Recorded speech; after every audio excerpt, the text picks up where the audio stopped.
Welcome, I'm Allison Graham, and if you like what you see, please share on social media or visit my website to book me for your next conference. Heard about personal branding. And I think sometimes when speakers come on, and I appreciate them and I respect them so much when they talk about branding, and they put up the McDonald's sign or the Starbucks sign or you name it, Nike, Adidas, Just Do It, all this kind of stuff. Well, here's the problem with that.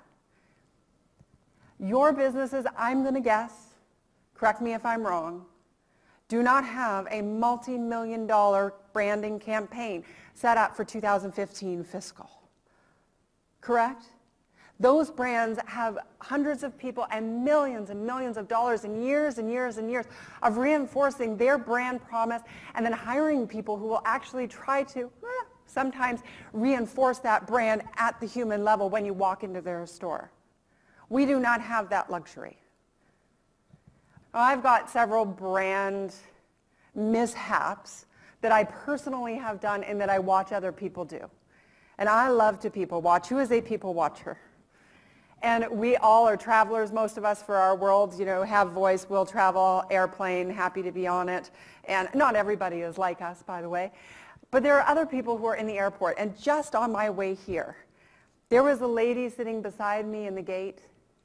And I'm telling you, she looked polished. She had put on some serious outfit. Like she'd been to a designer store, and there was no of the, remember the 2-for-1 purses you were telling me about? Like, not this lady. No. She's got it all figured out.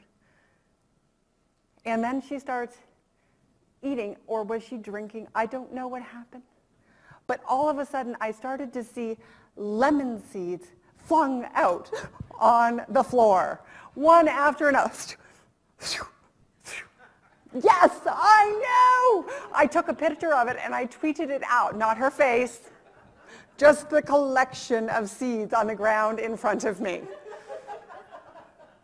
Now there's a brand interpretation. Now let's imagine she is a financial advisor or a meeting planner or one of your MPI members. How embarrassing is that? Am I looking to go and spend or trusting her as a professional? Probably not. It's going to, and it's that little thing that will change everything. I remember when I first started my company, there was this guy, and he was the grand poobah, the mover and shaker of the financial sector in southwestern Ontario, where I am from. I knew he was there. He was looking great in a 3-piece suit, and I look at my contact and say, oh, he's here. Will you introduce me? And so he's like, oh, yes, I will. So we walk on over, and they were serving these egg rolly things, the little, we are a black tie affair. They bring all those things over. And this Mr. Polished man, mover, shaker, gets introduced to me, and he says, oh, hi, Allison. And he goes, a full-on 5-finger lick before going in to shake my hand.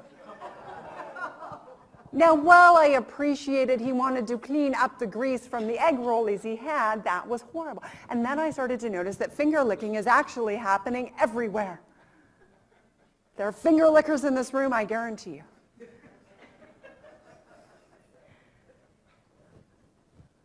There's a coffee, Tim Hortons in Canada. I think you have some of them in the US.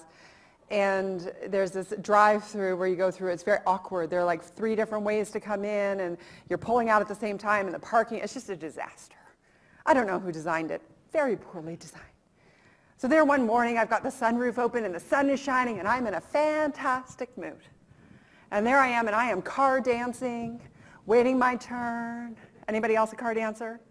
I do it much better when I'm not on stage and actually in the car, just for the record. And I'm there, and this guy comes in, and he almost hits me. And I'm like, and like he can't hear me either, right? Like I'm just like, no problem, go ahead, waving him on, ha, don't think anything of it. Next thing you know, there I am, I'm in a formal affair again, me and my formal affairs, and I am introduced to this fellow, and he looks at me, goes, hey, do you drive and he says, my car. And I'm like, yeah? And he's like, I'm the idiot in the Saab who almost hit you the other morning. But you know what? You were so nice about it. Now, can you imagine my brand influence if I would have done what so many people would do in that circumstance? Every interaction with someone will add to, subtract from, or reinforce the gut reaction that people have about you. Think about your team. Think about how they answer the phone.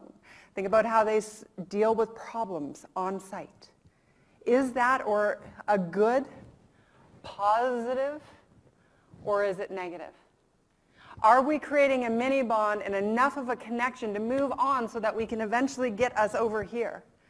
Because remember, even if you're selling something that doesn't require this level of engagement and relationship development, the reality is if we go from unknown to known and it's negative, I don't care if they're a client this time, they're probably coming back over here to just being somebody who you know and put into the negative space. So we really want to manage that and know so that when we show up in the right way. And the best way I've looked at it to figure out your personal brand is to ask this. What would it be like to meet you? Would you like you? Would you trust you? Would you believe that you are competent? Would you want to do business with you? Would you actually choose you over your competition? So, like, we want to get deeper. And so what I finally figured out is the whole purpose of conversation and small talk is to figure out if we have enough of an aligned interest to continue the conversation anymore and to take our relationship further.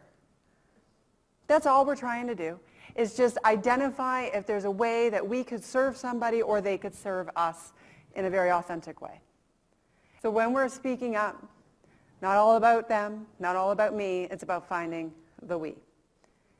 And sometimes when it comes to finding out this aligned interest and speaking up and moving a network and a connectivity forward, it's also about having courage. And like I said earlier, talking yourself into opportunity, not talking yourself out. And so go back with me. So I was a receptionist, a bartender, hanging out, doing my thing. I decide I'm going to go out there, I'm going to get connected. And so I go out and I stumble and I embarrass myself more times than I'd like to admit. And I find some mentors who were absolutely pivotal in my life.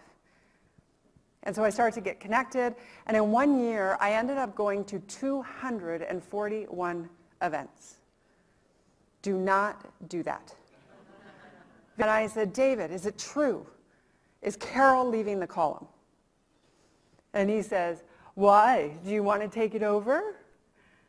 And I said, no, I just need to know how to get coverage. He said, no, listen, no big deal. We'll make it happen. I'll get you a photographer over. We'll cover the event. So I get off the phone. My boss walks into the office. She said, how'd it go? Did we get coverage? Are we good? And I said, oh, yeah, it was so funny. He said to me, he thought I was calling because I wanted to take over the column. And she goes, she said, well, what did you say? I said, no, it wasn't why I was calling him. And she said, let me think.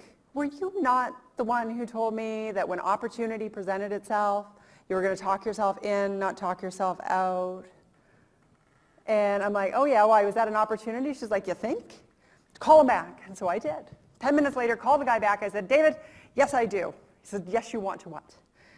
He said, I want to take over the column. He said, well, I was actually joking.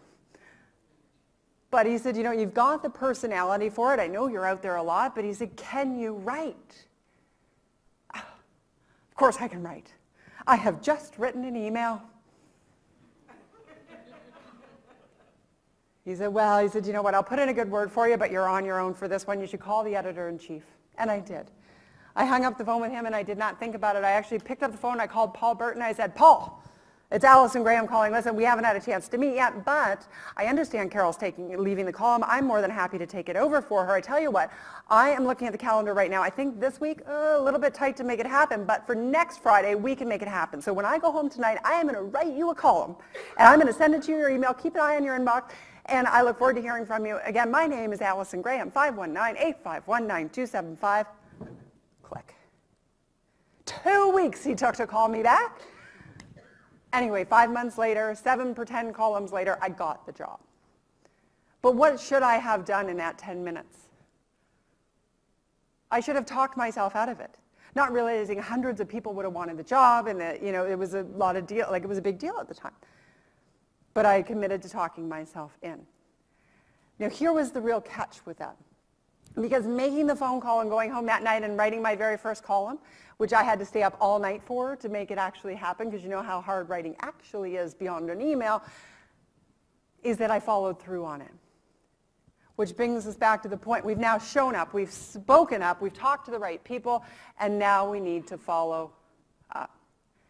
And we have heard stat after stat in conversations up here on stage, whether it's 57% of leads that are never followed up on, if it's 85%, it doesn't matter. The fact is that at exhibits, through our different events, we are creating connections and we are not doing anything with them. We all know that out in the world, we have let's do's out there. Let's work together. Let's play golf. Let's have lunch.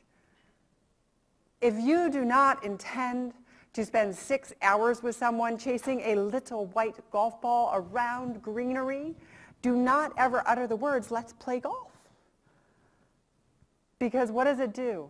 When we look at our trust, it actually chips away at your credibility. If you say to somebody, I am going to take your business card and I am going to send you information on that, and you do not send the information, where is the like, trust, and competency going to be in that equation? Now, if your team or if you are good enough at making mini-bonds and defining aligned interests and having very solid interactions in a face-to-face manner, the reality is that if you forget to follow up, the other person should follow up. But if you're in a scenario where it's you who is the one who really wants to get to them and have this goal, then you have to maintain the follow-up. And people will say to me, how do you follow up? And here's the answer.